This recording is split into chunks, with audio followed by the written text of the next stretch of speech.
الشيطان الرجيم بسم الله الرحمن الرحيم ورفعنا لك ذكرك ببركته إن الله وملائكته يصلون على النبي يا أيها الذين آمنوا صلوا عليه وسلموا تسلیما۔ پیار و محبت کے ساتھ ہدیہ درود و سلام پڑھے۔ الصلاۃ والسلام علیک یا سیدی یا رسول اللہ وعلی آلک و اصحابک یا سیدی یا رحمت للعالمین۔ سامعین محترم، درود پاک ایک ایسا وظیفہ ہے کہ میں نے وظائف کے اندر پڑھا ہے کہ کل قیامت کا دن ہوگا، نفسا نفسی کا عالم ہوگا، تو ایک شخص ایسا ہوگا کہ جس کے پلڑے میں گناہ زیادہ ہوں گے، نیکیاں کم ہوں گی۔ اس موقع پہ ایک شخصیت آئے گی اور ایک چھوٹا سا کاغذ کا پرزہ اس کی نیکیوں والے پلڑے میں رکھا جائے گا، تو اس کا نیکیوں کا پلڑا بھاری ہو جائے گا۔ تو وہ شخص پوچھے گا کہ یہ کیا معاملہ ہے؟ ایک چھوٹا سا پرزہ جو نیکیوں کے پلڑے میں رکھا گیا، گناہ کم ہو گئے، نیکیاں زیادہ ہو گئیں، تو فرمایا جائے گا کہ میں وہ تیرا نبی ہوں کہ جب تو نے ایک محفل میں مجھ پہ درود و سلام پڑھا تھا اور میں نے یہ سنبھال کے رکھا تھا کہ میرے غلام کو یہ کام آئے گا، تو فرمایا کہ میں تیرا وہ رسول عربی ہوں کہ جس کی ذات پہ تو درود و سلام پڑھتا ہے۔ تو اس یقین کے ساتھ ہدیہ درود و سلام پڑھے کہ آقا ہمارا درود و سلام سن رہے ہیں۔ الصلاۃ والسلام علیک یا سیدی یا رسول اللہ وعلی آلک واصحابک یا سیدی یا حبیب اللہ۔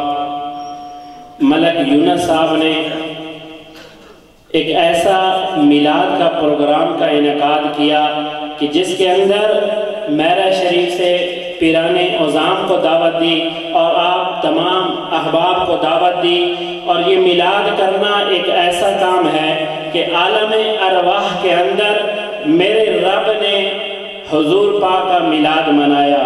اور یہ کس طرح منایا؟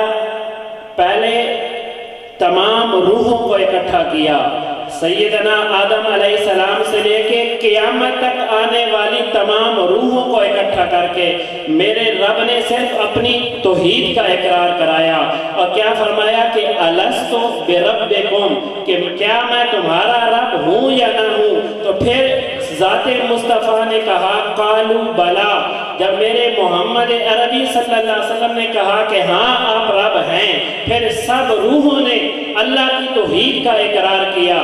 پھر میرے آقا نے کا میلاد منانے کی بارے آئی تو اللہ رب العزت نے تمام پاک روحوں کو اکٹھا کیا، تمام انبیاء کرام کی روحوں کو اکٹھا کیا، پھر ان سے اپنے رسول کی رسالت کا اقرار کیا، اور پھر ان سے پختہ عہد لیا کہ اے انبیاء کرام کی جماعت، جب میرا رسول جو آئے گا تو سب سے آخر میں، لیکن اگر تمہاری نبوت ہو اور تم نبوت کے سرتاج سے مالا مال ہو، لیکن وہ شان والا رسول آ جائے تو تم نے اپنی نبوت کو ختم کر کے محمد عربی کا کلمہ پڑھ لینا ہے۔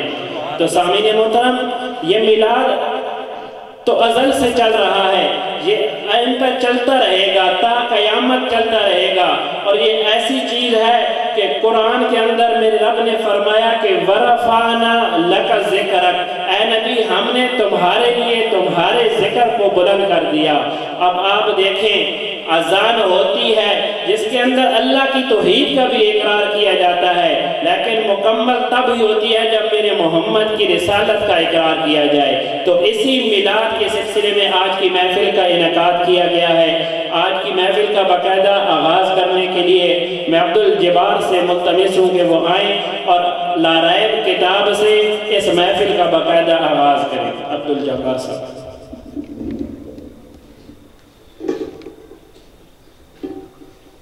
اعوذ باللہ من الشیطان الرجیم، بسم